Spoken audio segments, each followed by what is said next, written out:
that, which is a very good one for us.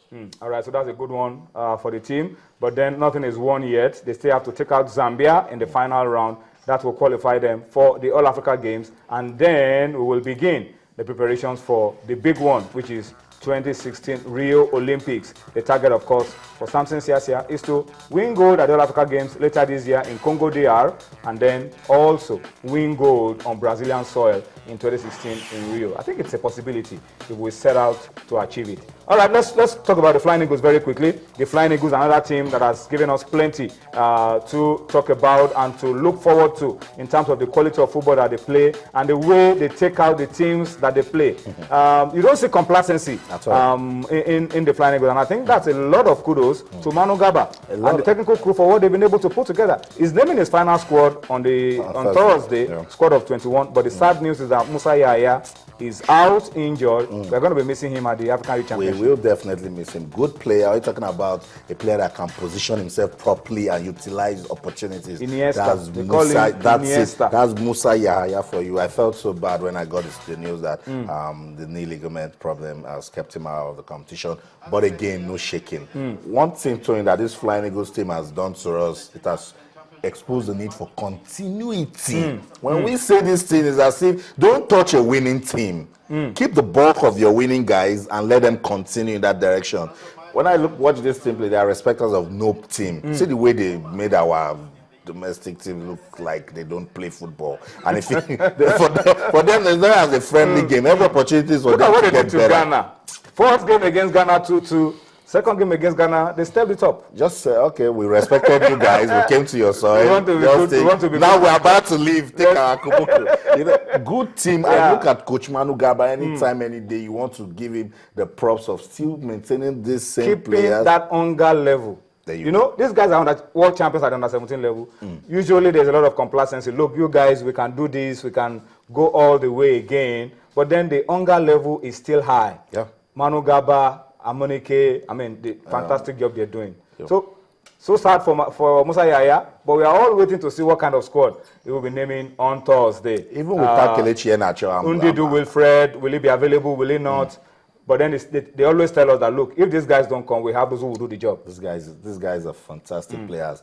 When you see their movement on the ball, you know these are players that they listen to what their coaches are saying to them. There is nothing like a player passes the ball and is waiting or he's looking towards. They are moving into spaces. High-intensity football. I'm telling you, they will drain you. If you're the sort of team that think you can take the play to them, they will take the play to you, they will drain you, and then they'll start scoring you. That's exactly what they did at the Super Six. Oh, home-based players, you think you can throw the ball and then run. We'll show you how to go into the spaces. And I think that's the sort of football we should start playing this. We should have a pattern. There was a time we know that our 3 forwards can break 5 defenders. These Flying Eagles, they are the future for the Nigerian football. All right, so that's good. It's good to expect so much from this team. We hope that when they get to Senegal, they'll be able to deliver for us. But let's go very quickly. Let's just go across from Sokoto. It's just a few minutes. You are already in Niger Republic. Let's go to Niger Republic and talk about Golden Eaglets. They've done the job. They've done the business. They have a World Cup ticket in the bag. And on Wednesday, it will be semi-final against South Africa. And then on Thursday, it will be Mali against Guinea. It doesn't get bigger than Nigeria, South Africa again at this level. Again. But Austin, the defending champions are out. Cote d'Ivoire out, even to an extent Cameroon, that love were tipping out. Cameroon lost all their host games. Niger out. But you said we're going to Niger, and I'm saying before enter Niamey, you need to watch your back. You need to watch your back, because this is Nigeria that is playing. The Golden Eaglets, another team, another generation of players that, as a country, if we understand what it means to keep a continuity program, this thing can bring back the glory days of our football. When they were playing Zambia, see the comments Coach Emmanuel Amunike made when they played 1-0 against Guinea. So this is the worst he has seen of the team. And when they got to play Zambia, they just went straight to get the job done, because they were also not happy that they left late to get a draw against Guinea. With South Africa at this level, I can confidently say they will treat their mess up for what they did to the Super Eagles. They are the only non-West African team remaining. Yeah, exactly. And so we have to take care of them. Sadly for them, we'll treat their mess up, we'll send them the right way. But will not show them respect. But I think it's a good one, and I think we also deserve to give a lot of respect to South African football their football is on the rise. They qualified for the Nations Cup for the first time in a long while, topping a group that had Nigeria.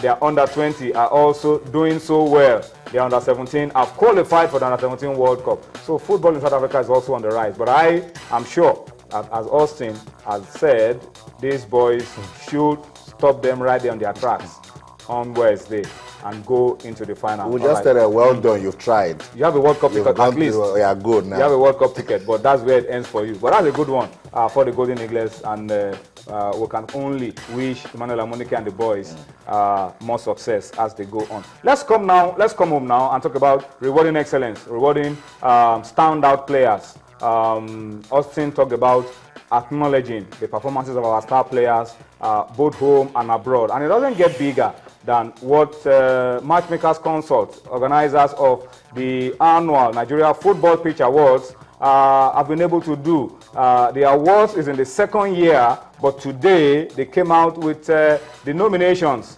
for some of the categories, and the summary for us is Super Eagles captain Vincent Enyama, and of course the lady of the moment, Asishat Oshola, of course leading in the different for nominations as the king of the pitch and the queen of the pitch awards. Those are the two high-profile awards from the Nigeria Football Pitch Awards. Okay, let's just quickly run through some of the categories for you. The nominations were released today, 3 in each category. For the goalkeepers of the year, I beg your pardon, for the goalkeeper of the year award, we have 3 goalkeepers: Femi Thomas of Enyimba, Theophilus Afelokai of Kano Pillars, Vincent Enyama of Lille, of course, is also Super Eagles captain. These are the 3 nominees for goalkeeper of the year. Defender of the year, we have Godfrey Obabana, Rising Spur of Turkey, Kenneth Omeru, Middlesbrough, Chinedu Udoji, remember, hard as nails, defender of Enyimba, makes that shortlist. These are the 3 nominees for defender of the year. Midfielder of the year, John Mikel Obi of Chelsea. Kingsley Sokari took the season by storm, a member of the dream team that went to Gabon and took Gabon out on their home soil. He's also a member of the Flying Eagles, and he's also a member of the Super Eagles. That guy, I mean, is playing for the national team at all categories. Amazing. And of course, we have Ogenyi Onazi of Lazio. These are the 3 nominees for midfielder of the year award. Queen of the pitch, we talked about it. This is the high-profile award for the women. Courtney Dike, remember her, for the Falconets. Asishat Oshola, I mean, easily the standout woman footballer for Nigeria in 2014. And you have Desire Oparanozie. These are the nominees, the 3 for Queen of the Pitch. Striker of the year, who is our best striker for 2014? Umfang scored the 23 or so goals in the league for Enyimba. Ike Uche of Villarreal, Ahmed Musa of CSK Moscow. These guys had fantastic 2014. So who amongst them will be the striker of the year at the 2014 Nigeria Football Pitch Awards? And the awards will be held on the 25th of March in Uyo on the eve of that international friendly between Nigeria and Bolivia. All right, so these are some of the nominees that we've produced for you. We'll talk more extensively about it when we are able to bring Shino Phillips, that's the CEO of Matchmakers Consult, to come and talk to us about these awards. Austin, let's talk quickly about tomorrow and Wednesday. Big games. UEFA Champions League takes center stage. I mean, it doesn't get bigger than the quality of football that you see when the best teams in Europe square up. Let's take a look at Tuesday's fixtures and see what the fixtures are for Tuesday easily. I mean, if you tell anybody, tell us which game is the biggest one on Tuesday, they will tell you it's Kun Aguero against Lionel Messi. It's Man City against Barcelona. It doesn't get bigger than that fixture, Austin. Massive game at the Etihad. Considering the fortunes of the 2 teams over the weekend, City were rampant. 5-0 winners. And then Barca over Newcastle. Silence. And Barca losing at home to Malaga. And that's why they will come to England and raring to go. But it's not even Kun Aguero that is talking to Samir Nasri. That's a player for me that on a good day when he's having his game, he can stun any team. Look at the fantastic goal he scored against Newcastle. It says it's about time Manchester City should create history when talking about European football. They've said they will come all out, but I don't know how far they will go without the giant Yaya Toure, because he's suspended for that game and it's a big loss for Manchester City. But they're playing at home. If they get it right.